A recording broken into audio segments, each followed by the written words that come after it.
জামালপুর এবং শেরপুর জোনের আজকের পিকনিক। আমরা আজকে শুধু জামালপুর এবং শেরপুর আলামিন ভাইয়ের কাছ থেকে আমরা শুনবো, তার কাছ থেকে শিখবো, তার অভিজ্ঞতা আমরা জানবো। এবার কথা বলবেন আমাদের প্রিয় ভাই আলামিন ভাই। আসসালামু আলাইকুম। শুধু খালি জামালপুরের লোকই না, আমার মতো তো মাইমা সিংতে বিভিন্ন জায়গাতে আছে। আসসালামু আলাইকুম। আমার মঞ্চে যারা আছেন সকলকে আমার পক্ষ থেকে আসসালামু আলাইকুম, আর বাহিরে যারা শুনতেছেন তাদেরকে আসসালামু আলাইকুম।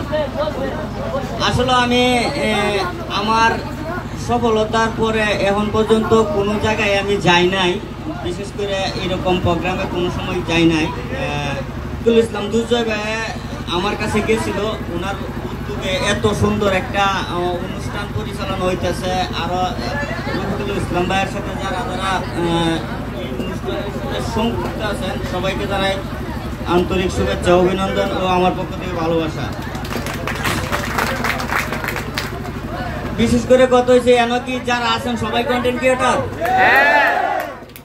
সবাই কি সফল না?